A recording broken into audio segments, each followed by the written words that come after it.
Hi everyone, and welcome to the Honeybee Knits podcast channel. My name is Melissa, and I'm coming to you from Springboro, Ohio, where I live with my husband, our 2 cats, and our dog Izzy.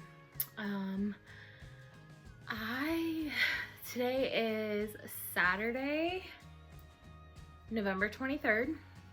It's about 2 p.m., a little after 2 p.m.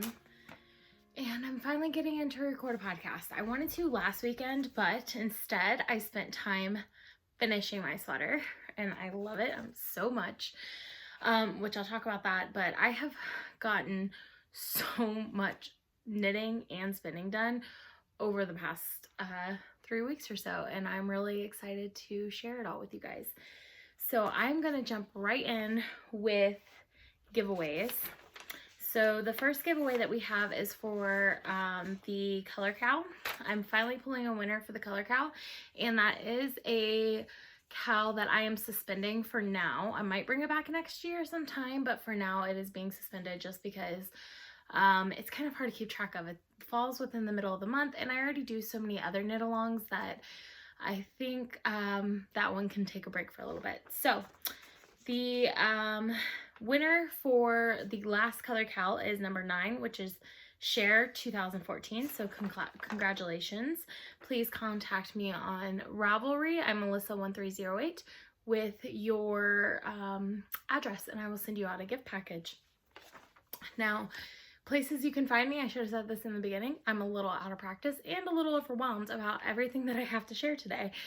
So places you can find me on Instagram as honey_bee_knits, on Ravelry as Melissa1308, and in the Revelry podcast group under the Honeybee Knits podcast. You can also find me on Etsy as honeybeenknitsco.etsy.com. And right now I do have a few things in the shop, but most importantly, I do have a de-stash going on in there. So make sure that you go check it out. I have a ton of self-striping yarn in there. I have nomadic yarns, cozy knitter, a couple coloring book yarns, a couple of random different skeins, and then I also have project bags in there, including fringe project bags. So make sure that you go and take a look, because some of those were exclusive to certain shops and they no longer sell them, so you can't get them. So make sure you go and check that out if you are interested. I know I have more knit along news to talk about, but I have been on an organizational kick lately.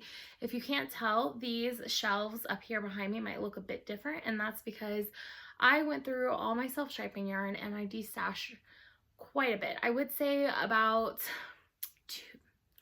not half of it, but a little under a half of everything that I had. So there is a lot of stuff in the shop right now.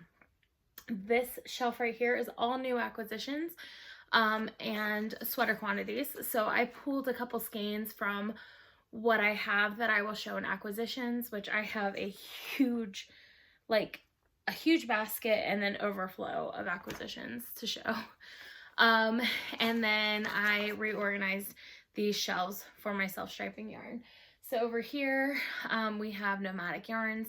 This is a good mix of all different kinds of self-striping, and then this is cozy knitter. So and actually cozy knitter and mustache yarns.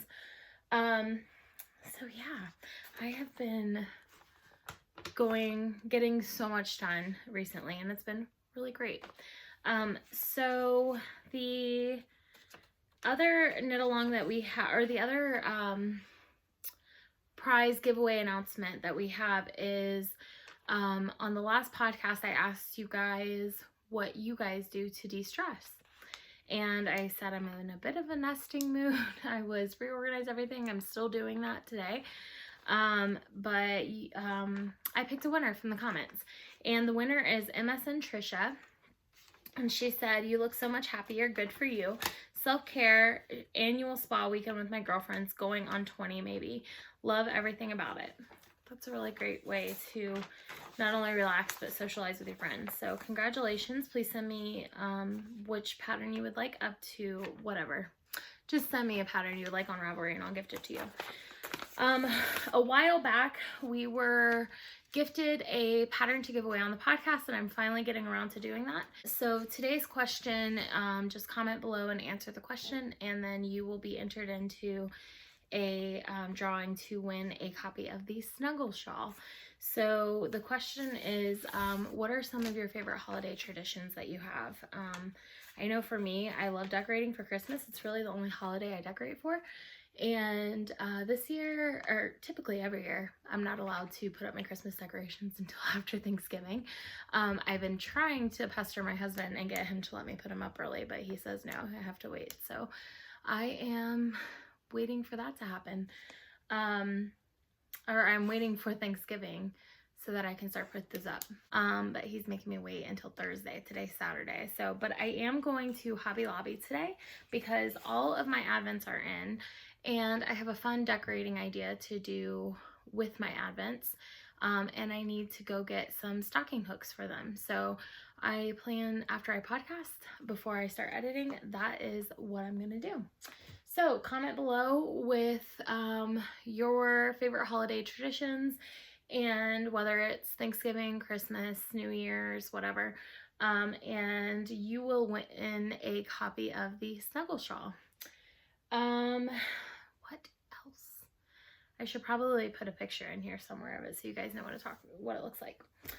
So I have a lot to talk about today, so I'm going to jump right in. I might seem a little bit off just because I'm out of practice. It's been 3 weeks since I podcasted, and I have a lot of finished objects to show.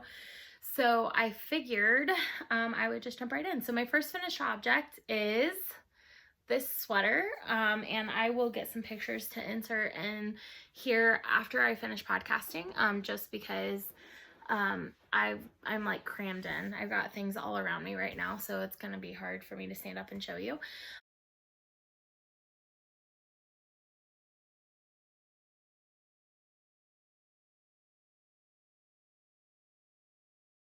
But this is the Throne Sweater by Handmade Closet, made out of the Margot MCN base by, who is this? This is Primrose Yarn Company.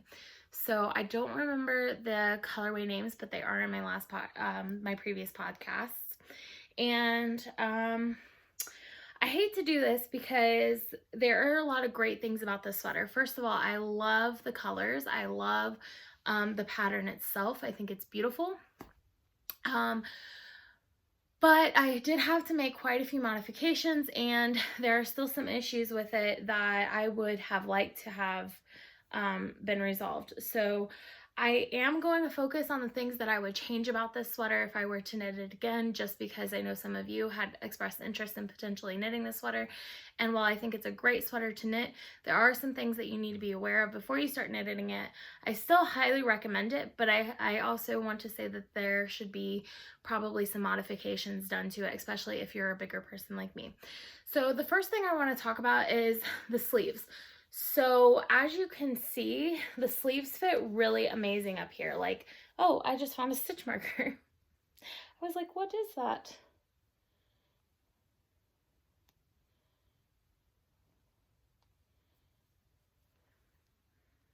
So the sleeves fit really nicely up here. There's no bagging. The yoke is fairly fitted, and I like the way that it lays. My color work at the top, first of all, was there were a few spots where it was kind of, my tension was a little off, and there's a little bit of, what do you call that? I don't know. Just kind of, not gapping, because it's more like the tension was tighter rather than looser, scrunching. But at the bottom of the sweater, you'll see in the pictures, by the time I got to the bottom, my tension was pretty much spot on, and it looks great. So I am really proud of myself with the color work. I really liked this pattern all the way up to where you knit the body length. I had a problem with the body length, and I had a problem with the sleeve in general. So the first, I was going to talk about the sleeve first. Up here, it fits perfectly. I like the fit of this sleeve all the way to right after the color work. If I were to do this again, I would definitely decrease in the color work. Somehow I would figure it out, because I don't feel that this pattern was properly graded for the sleeves. Because the sleeves show fitted in all the examples of the smaller sizes, but in the larger sizes you don't decrease. And so I literally have a good 4 to 5 inches of positive ease on the bottom of the sleeve. I have considered, my mom's a seamstress, so I might just ask her to do it because she's better with the sewing machine. I'm considering having her put a seam in the sleeve and then cutting off the excess, because it's a little much. I really like it fitted. So I'm gonna see what she thinks. But I would really like to, I don't like the balloon sleeves on it at all. I would really like to make those more fitted. I think it would be gorgeous. Now I will say that I did run out of my first, the kit when I bought it, and I'm just gonna get 100% honest here. When I purchased the kit, it did say that all kits fit all sizes, and what the kit came with was 2 of the main color. Was it 2? No, it was 1. It came with 1 skein of the main color, 1 skein of each of the contrasting colors. And before I purchased the kit, I looked at the pattern and I saw that it did require more yarn for the bigger sizes. So I ordered another skein of the main color so that I could finish the sweater. The problem became when the way the pattern is graded, whoever the designer is, must have a short torso, because the body length total was going, I have a short torso, and it was going to essentially be 4 to 5 inches too short. It would have been very cropped on me if I would have followed her instructions. What she had you do is, after you finish the color work up here, she had you knit 6 inches and then start the bottom color work, which was another 9 inches. So it was going to give me a total of 12, 13, 14, 15 inches from here to the bottom of the hem. So that wasn't going to work for me. And it probably wouldn't work for most people. So I did end up knitting my body length a lot longer than what the pattern called for. And I'm talking more than double what the pattern called for. Now, I normally add a little bit of length to all my sweaters anyway, so I do account for that when I say I had to knit it more than double the length, but that's a little much. I don't think cup size was taken into account when the pattern was graded. I think it was done on a flat chest, and I think that's why the 6 inches probably worked for some of the smaller sizes and not for the bigger sizes. Because when we're talking about circumference of bust, it doesn't take into account the height of the chest, and so the extra fabric that somebody like me who is busty needs because of the height of my chest was not taken into account when the pattern was made. And that, along with the fact that I don't think that the bottom and the sleeves, or the sleeves in general, were properly graded, because I probably, the way the pattern is written, you only decrease like once every 3 inches and you do two to 4 stitches decreased each time. So there is quite a bit of extra fabric that I think is unnecessary. But because the pattern was not long enough for me, I did end up using 2 and not even a quarter skeins of the main color. The problem is that those skeins are 150 grams. I have a ton of leftover yarn. I could probably knit a whole nother sweater with how much leftover yarn I have for this project, because it used just a bit of the next skein, which was 150 grams. In addition, the pattern yardage was off for, and this is the recommended yarn for the pattern, by the way. The pattern yardage was off for this mauvey color, and I ended up running out, even though the designer and the yarn dyer both said that one skein would be enough in this colorway. And so as you can see, I once again have a sleeve that has 2 different dye lots on it, which is pretty frustrating because I did my best to ensure that didn't happen with the body. I rotated skeins throughout, and I just kind of feel like I understand, I really do. I understand how hard it is to design a pattern, but I'm getting very frustrated with pattern designers who don't take the time to properly make sure that the pattern sizes that they are designing actually fit correctly on different body types, because it's really frustrating to pay that amount of money for not only the yarn but the pattern as well, and not have a finished product that looks similar to what the pattern designer has. Now I will say that I know that sweaters fit different on different bodies, and there's going to be modifications that I have to make for my body type because my body is different than everybody else's out there.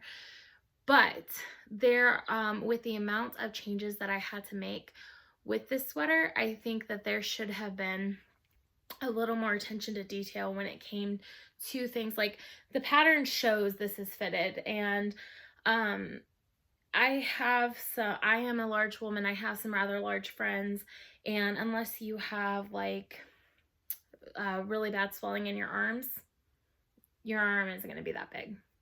It's just not, and that's not stretched. I did not pin this when I blocked it. I just laid it out flat. And that's really frustrating for me because it's clear that this size was not tested. It wasn't tested. There was no pictures of anybody my size wearing it. There were no pattern pages made that had this size knit. So while the pattern designer did the math to make the sweater bigger, she didn't properly test it, and therefore it doesn't correctly fit this body type. And I think this is a common misconception that some pattern designers make when they're making sweater patterns. I think that they grade the sleeves the same way they grade the body. But if you're thinking about sewing, when you go from size to size in bust with sewing, there's a big difference. So there's a big difference between a size 40-inch bust and a size 55-inch bust. You're going to need a much larger pattern for a size 55-inch bust. But with the sleeves, if you'll notice when you're looking at a sewing pattern, there's just maybe 1/4 of an inch to an inch extra on the sleeves for that size difference. And I think with knitting, if you don't have some sort of design background, fashion background, or sewing background, or even just experience with knitting larger sizes, then you don't realize that you don't need to do the same percentage of grading on the arms that you do for the body. So just throwing that out there in case there's any new designers out there or somebody thinking about designing in the future for plus size. Those are just some tips that I would give. Now I know designing is a lot of hard work. That's why I don't do it. But if you're going to put that size in your pattern, I'm going to pay the same amount that somebody with a 36-inch bust pays, then I deserve to have a pattern that fits me correctly, and that's the job of the pattern designer to make sure that happens. So like I said, I know I'm okay with adding length to the body. I'm okay within reason making my circumference of my sleeves up here smaller so I don't have as much bagging, although I do think that's a common issue again with grading sleeves that is problematic in a lot of patterns. That needs to be addressed. But you know, if it's just a little bit of baggage, I'm okay with making the modifications I need for myself up there. Or I know that my length from my collarbone to my armpit is much different than somebody else's, and therefore my raglan increases need to be more rapid when I'm doing a raglan sweater, so that I don't have it as long, because I need to get to that circumference size faster so that I don't have the baggage in the sleeves. So I know that those type of modifications are what I need to make for my body type, because I know I have a short length between my collarbone and my armpit. So those are something that I need to modify in the pattern. I don't expect a pattern designer to be able to know that and automatically put that in their pattern, because what works for me isn't going to work for somebody else. But when it comes to oversizing your sleeves and then taking into account breast length rather than just breast width, when you're talking about length of the sweater, I'm okay with knitting longer. And yeah, so that's my rant for today. But with all of that negative out into the world, I really love this sweater. I really do love this sweater. I love how it fits. I love the soft yarn. I love the colors. And even after all the jokes I made, I don't care. I love this sweater and I'm going to wear it, and I'm going to wear it with pride. And I truly do. And I know that that was a lot of negative things to say, but they are definitely something that I think that designers and people who are going to knit larger patterns should be aware of when they're doing them. So now that that is done, I feel a little bit better. I was honestly a little disappointed again with my sweater. I have had very few sweaters that I've knit where I haven't been even a little disappointed with how they turned out. The two sweaters that I love the most are the Sofada pattern by Andrea Mowry. She is a fantastic sweater designer. Her patterns are graded perfectly. Well, okay, so I'll say that for the Sofada pattern. For the Comfort Fade Cardi, I had the same issues that I had in a lot of other patterns with bagging in the sleeves, but I think that that was my mental picture of what I needed versus what I actually did needed. I went up a size and I should have gone down a size because I thought I needed something bigger and I didn't. So I will take responsibility for that. But if you're looking into knitting a sweater and you are a beginner and you're plus size, that is the best pattern that I have found so far for plus size bodies. It's the one I love the most. So highly recommend it. And in fact, I'm making a third one for Christmas with my Honeybee Knits Advent calendar. So stay tuned for all of that. I'm so excited about Advent. I can't wait until December 1st. So let's get into some other finished objects, shall we? Because I have a lot. So this is my next stack of finished objects, and they are a bunch of socks. So I talked about last time, I am knitting socks for Jason for Christmas and making sort of like an advent calendar out of them. And I showed you a pair of socks that was knit out of this colorway and a pair of socks that was knit out of this colorway. And then I took those two colors and put them together and made these two pair. One of these, I think maybe these you guys saw in the last podcast, they just weren't blocked yet. Now these ones are finished and blocked. So those are a total of 4 pairs, and I knit him another pair. So this is actually my double toil and trouble colorway from the Halloween Advent from this year on the queen base. So yeah, I'm really happy with how these turned out, and I actually have another pair on the needles that I'll show you in whips.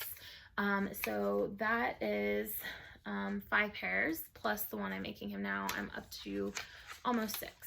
So really excited to give those to him for Christmas. The next pair of socks that I finished are Desert Vista Dye Works socks on her Zen base in the Harold's Purple Crown. And if you remember from last podcast, I had accidentally knit my socks on a 2.75 millimeter. And I was like, I need to make sure not to do that next time. Well, guys, I somehow, and I don't know how because I don't remember switching needles, but so it's hard to tell, but the back sock is like a little bit wider than the front sock on the ribbing, and that's because one of these socks I did with 2.75 millimeter needle for the ribbing, and then I switched to a 2.5 into the rest of the sock. I don't remember doing that. And then I did this whole sock on 2.75. regardless, they're done and I love them. By the way, any of the sock blockers you just saw are from Knitting Left. So these are my Knitting Left Christmas sock blockers. That's not true. The penguin ones are from Burning Impressions. So a pair of Jason's were on the penguin ones. So there we go. 4 pairs of socks. I need to get a picture of these and get them into the Revelry threads. The other finished objects I have are, of course, some more dishcloths. I have 1, 2, 3, 4, 5, 6, 7, 8 here. That's not right. I should have 9. 2, 3, 4, 5, 6, 7, 8, 9. Yeah. 9 finished dishcloths. It's been 3 weeks since I've seen you. So there have been 3 dishcloths a week since then. I have no idea what this colorway is called. I really don't. And my dishcloth knitting bag is downstairs. I think I finished this colorway, so I think I'm going to pick out a new color today and knit some more dishes tomorrow. I think I have a total of 39 dishcloths for the year. So I'm getting closer to my 52 goal. I'm going to continue to do 3 a week until they're done. But yeah, I am excited because I have plans for these for Christmas. I'm going to do some other homemade things that are not knitting related and make some little dishcloth sets for my family for Christmas. And I think we might make either some homemade soap or some homemade candles. And actually I might look for a little kit when I'm at Hobby Lobby this evening for that. But yeah, I'm really excited. And I also finished another square for my stained glass blanket. So this one has a very purple and orange theme, which is completely random. I randomly pick minis out. This is all Honeybee Knits yarn. I'm not going to go through each of the colorways, but I do have a few new colorways in here. But yeah, so I close my eyes and I pick out a skein, and that is what I put in the square for the week. So I am really happy with this, and I thought I was much further along on this blanket than what I actually am. I thought this was like square 8. It's square 4. So I have 4 squares done, which I started it in January, so that's not too bad. So I have that square. I have this one,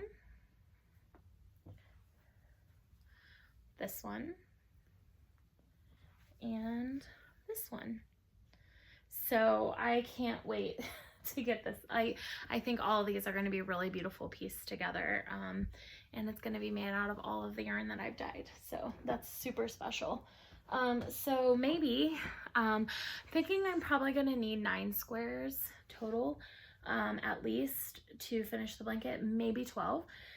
So depending on how next year goes, I might finish it next year, but more than likely it won't be finished until 2021, which I'm okay with that. I'm just going to continue to knit 1 square a week. Not 1 full square, but 1 little square on the big squares a week until it's finished, because that is super manageable. So as far as I have so many acquisitions, guys, it's been a good week. Good couple weeks. So as far as knitting goes, that's all that I have. I say that's all, but I've had a sweater, 4 pairs of socks, 9 dishcloths, and a scrappy blanket square. So I think that's pretty damn good for knitting. On top of all the knitting I have been doing, I have been spinning for an hour a day. So as a result, I've gotten a lot of spinning done. That's not all. I also have finished all these minis. So I'm going to start where I left off with you guys, which is I bought this box in Maryland from Classy Squid, and it was the Harry Potter spinning box, and I finished it. I made a bunch of little mini skeins, and all these are probably less than 10 grams, but let me see if I remember. I have the paper here that tells me the different names, but I don't remember which one of these is which, so I'm not going to read them off. So what I'll do is I'll hold them up and show them to you one at a time. So I have this one. And guys, I'm so proud of myself. I did not pick out the neps, even though I really wanted to. I left them in. And I'm not sure what this is gonna be yet, but it is my quote-unquote 100-day project for Levi's Knit Along from WTF Knitting. So I need to figure out what project this is gonna be knitted up into and do it. I was thinking a scrappy cowl of some sort, but I would really like a cowl where it's held with a neutral full skein of yarn, and in between you do all of these. This is my favorite one out of all of them. And I would also like it to be a tubular cowl so that it is knit in the round, and then you do a provisional cast on and then Kitchener the ends together. But I haven't found anything yet. And when I do, I will cast it on. So yeah, I am really happy with how it turned out. My spinning was fairly consistent regardless of the fact that there were a bunch of different types of fibers in there. And I'm really happy with it. I'm really excited about it. I'm getting hot and overheated. This podcast is going to be a little anxiety ridden because I'm just so overwhelmed. So I also did some spinning while some full skeins, some other stuff. So this skein you guys saw last time, but it hadn't been skeined up and it was still on the bobbin. So I skeined it up, soaked it, and that is that. And then this one you guys saw a long time ago. This is another Classy Squid Fiber Company skein, and it sticky stuff. And I spun it up into a single and I hated the fiber. There's alpaca in here and the fiber did not want to spin properly and I hated it. So I was like, I'm just done with this. And then it sat on my desk for months. And then I was like, you know what? Let me try to ply it up. Maybe I'll like it better because I'm not going to use it the way it is. And I plied it up and I love it so much better. I love it so much now. And it is very, very drapey and heavy. My dad called. Anyway, so it's very drapey and I really like it. So I'm much happier now with it now that it's plied up. And everything else is brand new. So I really put a focus on trying to spin up all of the fiber that I purchased from festivals this year. So this is a bat that I made by, I want to say it's called Turtle Made, and they were at Wool Gathering, and they were my booth neighbor, and I purchased this little bat from them, and it's just gorgeous. I love the way that it spun up. It is only, I think, like 2.4 ounces. So it's not a full skein, it's not 100 grams, but it's beautiful. And then the next thing that I spun up was this bat, which was from Hello Pearl, and I purchased this year in Greencastle. Jason helped me pick it out. Yeah, and I love her bats. I think they're gorgeous, and I love the skein and I love how it turned out. Now these are all probably sport weight. This one is a, I think it's called Spotted Circus. And again, I got this one in Greencastle, and it's actually UV reactive. So it will glow under a black light, which is super cool. This was a giant braid that I spun up. It was a little over 4 ounces. And then this one is super special. So again, 2.4 ounces. And this was the very first indie dyed fiber that I ever purchased. It is from, I believe, Doodle Fibers, something like that. I got it when I was on the yarn crawl like 4 years ago. And it was a bat and some Rolags, and I did a fractal spin with it. So it's really beautiful, and I really love everything. I have just been on a spinning kick lately and absolutely loving it. So speaking of spinning, I'm going to do a little bit of spinning and acquisitions, and then I'll go back over into knitting. But I did a little trade with my friend Jen. She had purchased one of these electric eel wheel nanos, I believe they're called. And it's just this little e-spinner. It's super tiny and compact.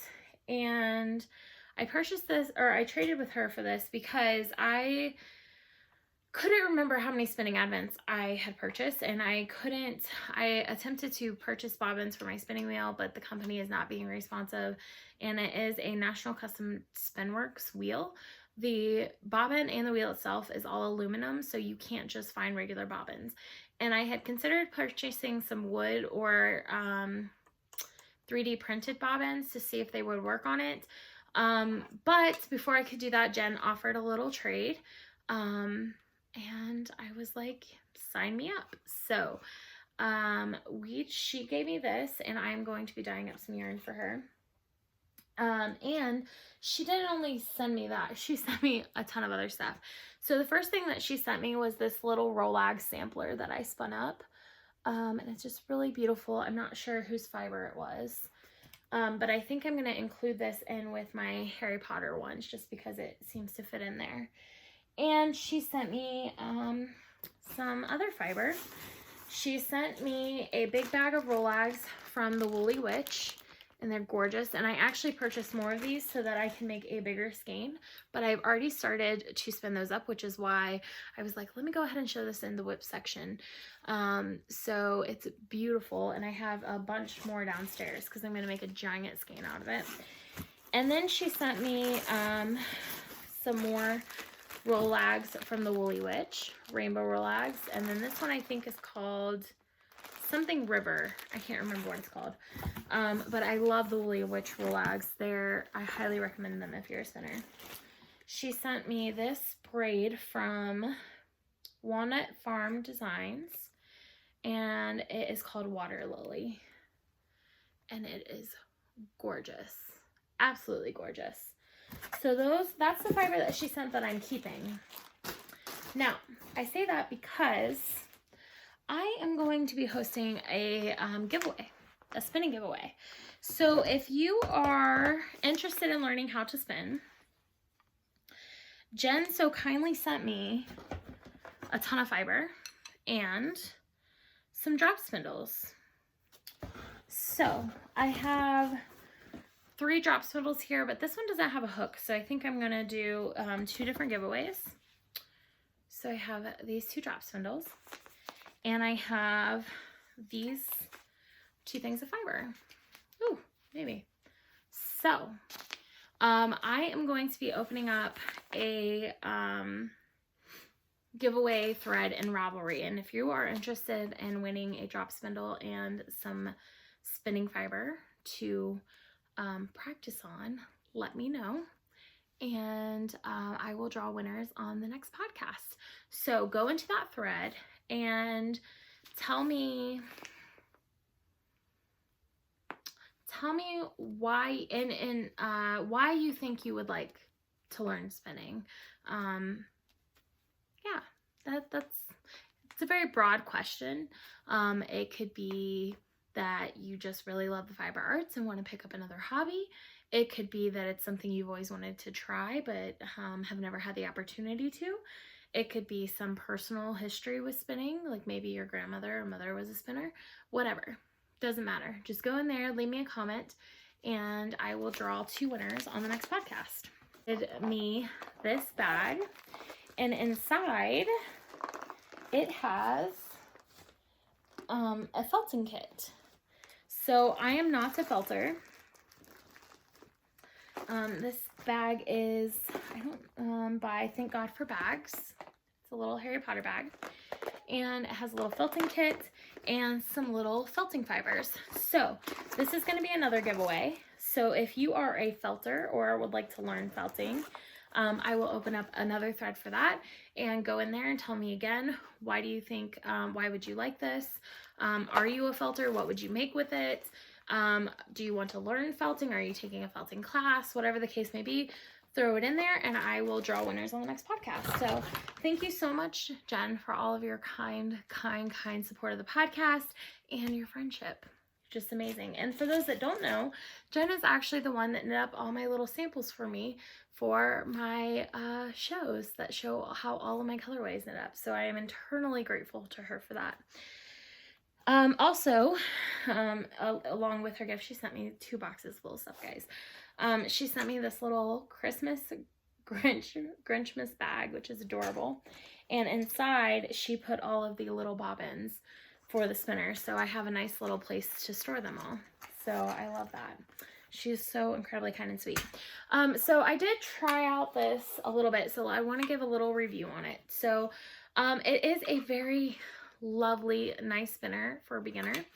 If you're looking to be able to learn how to use a wheel without the price point of a wheel, I think this is a great option. There is a bit of a learning curve on top of just learning how to spin. There's a learning curve with the spinner itself. The tension band is very basic. It's just an elastic band with a slot where you can loosen it or tighten it. It comes with a orifice hook that is just magnetic, which is really nice, so you don't lose it.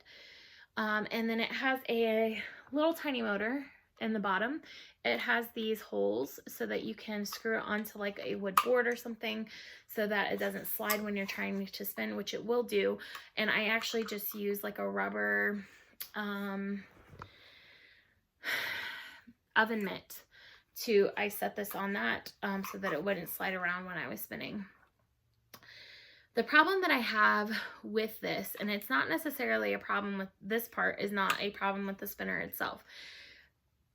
This is a problem because the wheel that I have is a production wheel, and so it has a, what do they call it? It has a smaller whorl. It has actually 2 different whorls, but I have the smaller whorl on there, which essentially the smaller the whorl is, the faster your wheel goes. So I can spin up yarn on my wheel incredibly fast. My wheel diameter is much larger than average, and I don't have to treadle as fast to get that wheel to go around, and that wheel goes around it spins more because it has a longer surface area to go in the circle. So this was incredibly slow for me, which is it was a bit frustrating for me just because I like to spin fast. But like I said, I highly recommend it for a beginner. I enjoyed working with it and playing with it. It was like a fun little toy. I will say that it overheated a few times and I had to stop spinning so that it could cool down. I think the problem is that when you start to get weight on the bobbin, the motor is so tiny that it can't actually spin. What happens is the motor spins this band there's a band right here. I don't know if you guys can see it. It spins that band, which causes the spinning to happen. The motor I don't think is powerful enough to be able to continue to spin as you load the bobbin, and so it takes more work on the motor to spin it, and then it overheats. So I have considered taking this apart because it's a very basic construction and putting a stronger motor on it. So we'll see. I'll think it through. It'll definitely be something I do after Christmas if I do. Just because I don't really have time to mess with it right now. But like I said, if you're a beginner and you've been questioning whether or not this is worth the investment, I would say for a beginner, it's nice. There are better e-spinners out there, but not at this price point. The not nicer ones, but the bigger ones that can handle regular spinning are gonna run you anywhere from $350 up to $1,000. So for $100, this isn't so bad.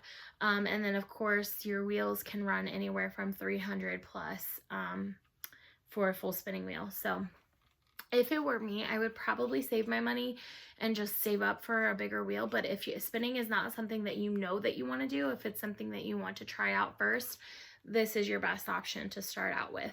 And it's cute, which is always a plus. All right, now I have a bunch more acquisitions, but before I jump into that, I do have a couple whips to share. Just basic. The first whip is This pair of, where'd it go? Lost it. This pair of socks for Jason. Oops, wind it up. And I think I might have just enough. I might not have enough to do his heels. I might have to do his heels with something else. In fact, I think maybe I'll put purple heels on there. I think that would look nice. We'll see. But I have these sock tubes done. So they just need the heels put in, and then I will have pair number 6 done. And this is the final whip that I wanted to show you guys. So when Jason's not home, I'm working on his socks. When he's home, I'm working on this. This is my Speckle Pop shawl by Stephen West. And I've gotten quite a bit of progress done on this last couple nights. So the last time you saw it, I think it was here. It might have been further down, but I can't remember if I moved the stitch marker up. So when I picked it up the other day, I moved the stitch marker up. So I finished the last couple wedges on the top part, and I started section 2. And section 2, it's kind of hard to see because it's all bunched up, but it's really, really beautiful how section 2 is turning out. I am loving it so much. I'm having so much fun on this. I say that, but also I was a little mad at Stephen West because I feel like it's a little ridiculous to expect people to knit one, purl one across 360 stitches. I think that's, honestly, I think he makes beautiful things. I think he's a designing genius, but I also think he gets a kick out of torturing people, because who else would make you bind off a million I-cord stitches in a pattern, or would make you do knit one, purl one across 360 some stitches? I feel like only people who like to watch people suffer would do that. But in all honesty, it's a beautiful pattern. I'm going to love the finished object. And it's not so bad. It's pretty meditative, to be honest. It's very easy if you take it line by line. And this is in my bag by WTF Knitting, one of the originals that he gifted me, and I love it. He gifted me 2 bags, one to keep and one to give away, and I kept them both because I loved them. Oh well, just jumping all over the place. I think this should have been a 3-hour podcast, and I squeezed it into an hour. So I got this a couple months ago, actually, at Wool Gathering from a friend, and I forgot to show it. So my friend Elizabeth came to support me at Wool Gathering. She goes every year. She was there independent of me, like she would have went whether I was vending there or not, but she did support me, and she gave me a little gift, and it is this beautiful tea towel. Isn't it so cute? I love it so much. It smells very sheepy. It's called Linen Tea Towel Daisy Bees, and it is by Ulster Weavers, and it's just this beautiful woven tea towel. And I'm not sure what I'm going to do with it yet. I've thought about making it into a wall hanging. I thought about asking my mom to make some sort of project bag out of it. Or something. I'm not exactly sure what I'm going to be doing with it yet, but it is beautiful, and I found it the other day when I was cleaning downstairs, and I was like, I never showed that on the podcast, so I need to show it, and I need to find something to do with it because it's just too pretty to use washing dishes or drying off dishes. The next acquisition I have was a gift from my friend Angela. And I think it was supposed to be a birthday thing, but I opened it anyway. So she sent me this lovely package. She sent me, I love her cards so much. She puts so much thought and time into these. She has a, it's kind of hard to see. She has a wax seal stamp, and with her last name on it, which is going to be changing next year. She'll have to get a new one.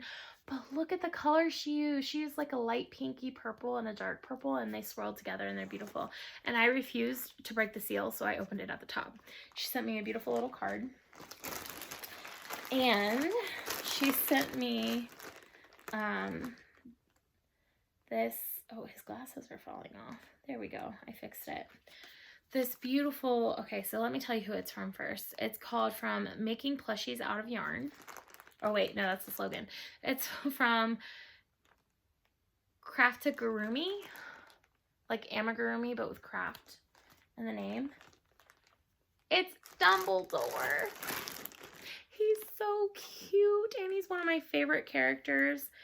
Oh my gosh, it's crocheted. It's got like, I want to say like sand in there.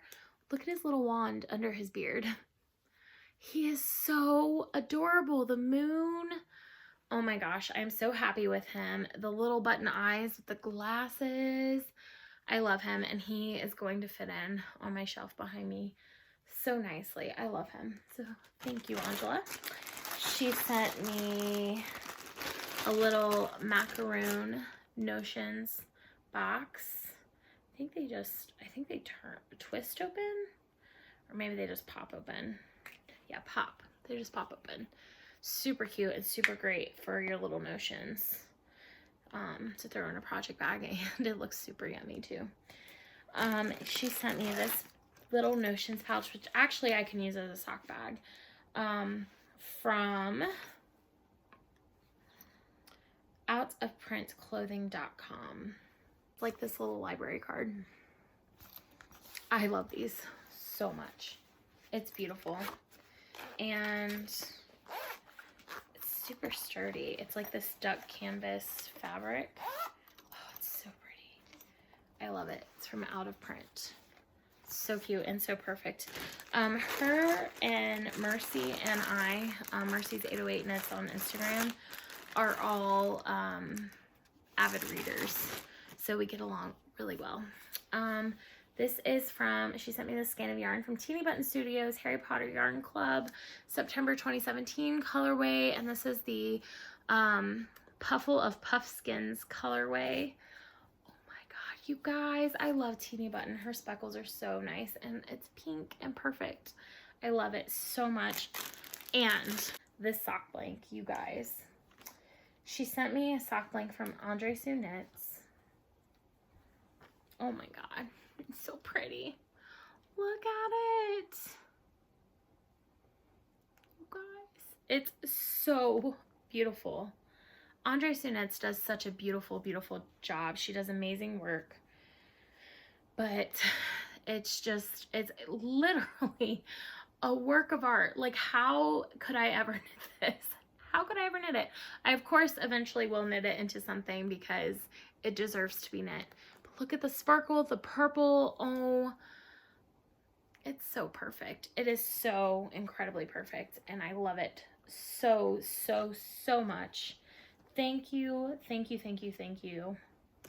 You were so kind and sweet to me, and I know this was hard to give up, so thank you.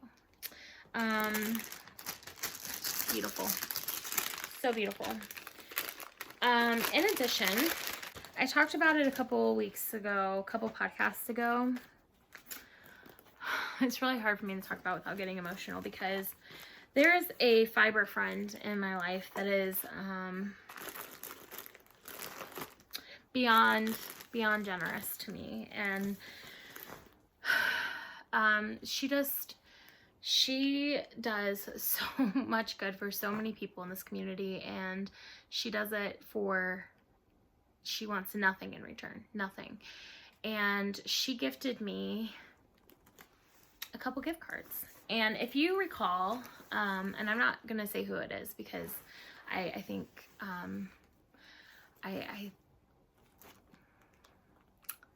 I don't think I need to share that information, but she's just a beautiful, kind soul.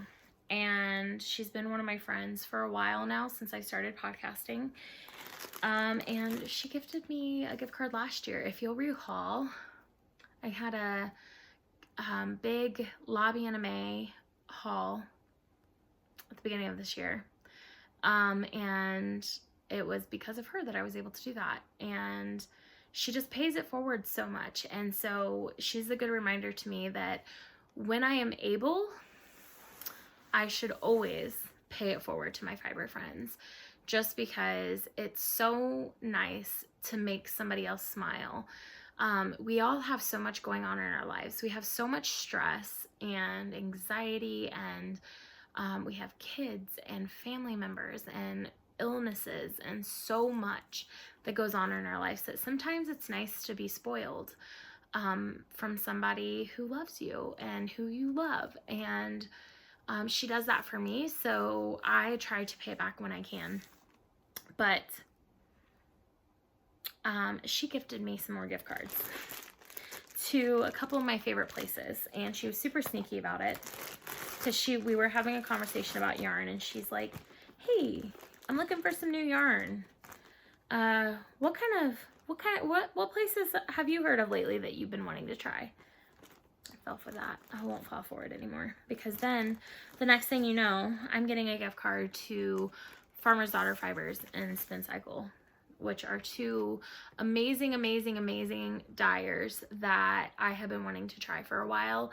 And I probably wouldn't have been able to try them for a really long time without my friend's help. So I'm super excited about the projects that I have planned. I sat with it for a little while to try to figure out how I wanted to use the gift cards and how I wanted to purchase the yarn, what projects I wanted to make. I wanted to go into the process with a purpose, and I have. So the first, I'm so excited about this. Okay, so I am knitting the Daydreamer by Andrea Mowry. And one of the reasons I'm so excited about this is not only do I get to try some amazing bases that are so different than what is out there already by other dyers, but this is a sweater that when I saw it, I was like, that's so beautiful, but I never would have the confidence to wear that. And I kept coming back to it, and I was like, I would never wear it because I don't have the confidence to wear it. And then I got the gift card, and I said, you know what? This is a sign. This is a sign to own my life and to do what I want regardless of how I think other people are going to perceive me. So I'm doing it. I'm knitting it, and I'm going to wear it, and I'm going to rock it, and it's going to be amazing. So I'm going to knit the Daydreamer from Andrea Mowry in the same color she used, because no changes needed to that pattern. They had some other beautiful colors I considered, including a mauve color, which I obviously love mauve, but I decided that I wanted it in the most basic form, in the same way she knit it, just because there's so many stitch patterns in that sweater that I wanted a color that wouldn't overshadow that. I wanted the detail of the stitches to really stand out on their own. So that's what I got. So this is the Mighty Mo. It's that's the base. It's 70% kid mohair, 30% silk, 459 yards. And I'm not going to say the name because I know they have the pronunciation correct on their website, and I know I will say it wrong. But I am going to put it up here for you guys so you can see it. And then this one is, again, I'm not going to say the name of the base because I don't want to butcher it. It's 100% MT and WY Rambouillet, and that is the states in which the Montana and Wyoming, in which the sheep were raised. 248 yards per 50 grams, and the colorway is elk antler. And it's going to be beautiful. So I got those, and I also purchased, and I can't remember the name of the cow, but they had this kit in their shop, and it's both Farmer's Daughter Fibers and Spin Cycle teamed up to do this twisted infinity cowl, and it's just absolutely gorgeous. And I got the colorway Grumpy Birds from Spin Cycle, and I can't remember the name of this colorway, but it's like this nice brown color, which I'm getting more into browns lately. But it's a gorgeous, gorgeous, gorgeous cowl, and if you haven't checked it out yet, you should definitely go check it out. I don't remember the name, but it is listed on their website. Also, I purchased from Spin Cycle, I got Cold Comfort. And this is going to be my contrasting color for the stone crop sweater. And I haven't decided, I think I'm going to do the pullover. I originally thought about doing the cardigan, the button up, but I think for me, I would prefer the pullover. So that's going to be gorgeous. And I'm actually going to dye up the main color for that sweater. And I am also going to make the shifty. Is that what it's called? It's the sweater. Is it the shifty? You know what I'm talking about, right? It's like the night shift, but it's the sweater version. So this is going to be my main color. And then these are going to be my contrasting colors. And I think it's going to be so, so beautiful. And I'm so excited for it. Yeah, it's going to be good. What I did with these to match them up, because you use this color with all three, so I made sure I got colors that contrasted really well with my main color. So essentially my friend gifted me 3 sweaters. All I have to do is, and a cowl, all I have to do is dye up the main yarn for the stone crop. But I'm gonna get 3 beautiful, amazing sweaters this year because of the generosity and love that I have from this community. So thank you so much. You know who you are. I really appreciate it, and I can't wait to knit them and hopefully spend some time knitting with you. So I received those gifts, which I've been so incredibly blessed this year from this knitting community. Knit Picks came out with their new colorways, and y'all know me, I never miss a new Felici colorway. The difference is this time I got 1 of each. They did raise their prices, and I figured out that I can knit a pair of socks for myself, a shorty pair out of 1 ball. So that's what I'm doing with these. The other ones, some of the colors I may still knit full socks, so I may need 2 balls, but some of them I may just do shorties out of, and if I do, then I might be giving away and selling those the second skein for some of those colorways, but it'll be way down the line, but just a heads up on that. So this one is called Rose Garden. I seriously feel like I should be an ambassador for Felici. This one is called Rugby Player. Oh, I love like this minty aqua-y color on that one. This one is called Drama Club. So pretty. That is really incredibly pretty. This one is my favorite one out of the bunch, and it's called Summer Camp, and the ball is ball band's broken, but it is my favorite one. This one is called 7 Seas. This one is Whale Song. Beautiful. This one is Raspberry Beret.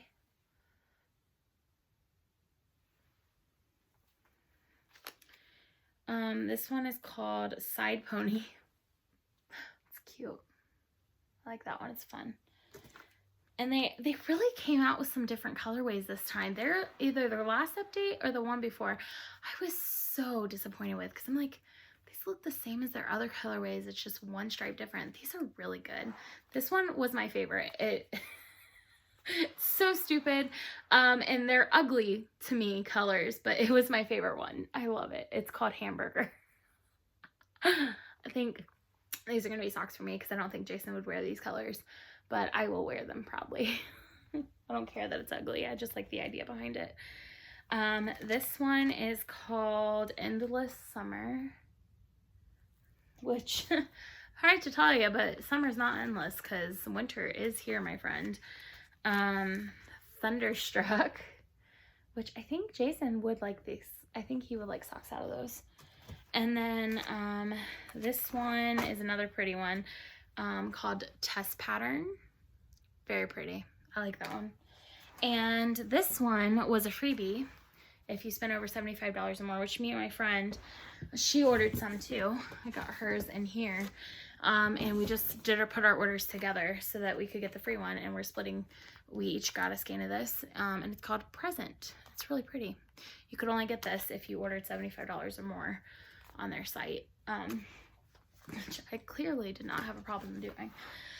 So that is all the yarn acquisitions, but I have 2 more acquisitions to show that are, one's yarn related, one's not. So the first one is these. So I plan to decorate my mantle with my advent calendars this year. I saw some people hanging like crafting rope and then clipping their advents to the rope, and that's what I'm going to do, which is why I'm going to go get stocking hooks, because I need something heavy duty that can hold them up, because it's going to be quite heavy. And I found these little clothespins on Amazon for $10. And they're adorable. So this is like a little Rudolph one. This was a kit, by the way. It came with all of these. This is a snowflake, and there's 3 different snowflakes, but they're all different. This is little trees with snow. Here's another snowflake one. Here is the last snowflake one. And here are little like knitted mittens. Aren't they adorable? So I'm going to use these to clip my advent bags onto the crafting rope that I bought, which are going to hang on the stocking holders I'm about to buy, and have a beautiful little mantle behind me for my fireside chats for Vlogmas. Speaking of Vlogmas, it's almost here. We have 8 days left. So excited. The last acquisition is a beauty product, so if you're not into that kind of stuff, feel free to skip forward or leave. Thank you so much for joining me. But I have a new obsession. These are press-on nails, in case you couldn't tell. So they're not like so great that like you can't tell that they're not professionally done, but I kind of like them, and they last for a couple days. I'm not going to say that they last a really long time, but each box is I think $6 or $7, and you get 30 nails. So what I do is as they fall off, I just put new ones on, and they have a lot of amazing designs, and I actually just happened to pick out my most favorite one that I'll show. So I have these on for Thanksgiving this week. They're actually Halloween, but I thought they worked well with Thanksgiving too, so that's what I did. So they're too long for me, so what I do is I cut them down and file them down. They say you're not supposed to cut them, but that worked fine for me. And then the glue, I have really short nails, so the glue on the underside can get stuck to it. So what I do is I just put like a little layer of clear gloss underneath, clear nail polish underneath before I trim them, and it keeps, for the most part, it keeps things from sticking to it. A couple times I'll have a few like little stickies that I'll just pull off, but yeah, they're really nice, and they last me about 3 days or so, and I will just as they fall off just put another set on, and it takes me like 10 minutes and I have really nice nails. So this is one of the sets that I have that's my favorite. It has little knitted cabled nails, it has color work nails, and then shiny green ones, sparkly green ones. Perfect for Christmas. Most of these are Christmas or winter themed. I got those ones. Like I said, they're like $6, $7 a box. A nice neutral gray for when I go into the office. I've got some little gingerbread ones. Super cute. Some beautiful reindeer ones, red sparkles, so pretty. And then these ones, which I think I'm going to use these ones for New Year's. And they also sent me some little freebie ones, so they sent me those, so I've got some of those as well. So they are from Impress. And the brand name is Kiss. So if you're interested in those, I think they're really great for holiday. I think they're going to be awesome for Vlogmas because I can have some different nails each week. And they just overall make my hands feel nicer. Now I will say if you're a yarn dyer, they're of course not going to stay on when you're dyeing yarn. They will soak off. But otherwise, they do pretty well. I'm really happy with them. So I thought I would share. That's it, guys. So I know today was a bit rushed. There was a lot to show, but I was trying to get it all in for you. Hopefully it wasn't 3 hours long. I have the fun task of cleaning up now, but the reward of going to Hobby Lobby when I'm done. So I hope you guys are excited for Vlogmas. I will not be putting out a new podcast until Vlogmas starts, so this is the last time you'll see me before then. But starting on December 1st, actually at midnight, I will be recording because I will be doing Vlogmas again this year, starting with opening everything up and showing you guys, and then showing you a little bit of my life throughout the day. Hope you guys love it. If it's not your thing, that's fine. I totally understand. No need to watch. But it's just something fun I like to do, and a lot of people seem to enjoy it. So I look forward to seeing you guys for Vlogmas. I have all the Advent plans, which I will talk about on day 1 of Vlogmas, and until then, my goals are to finish as many pairs of socks for Jason's Advent as I can, and to hopefully finish my Speckle Pop, but if not, at least get a good wave through it. Anyway, I just have so much going on right now, and I've been super busy with the holidays coming up. So if you would like to see my day today, please go follow me on Instagram. Otherwise, I hope you guys are having a wonderful couple of weeks and that you guys are all ready and excited for the upcoming holiday, and I will see you guys again soon. Bye!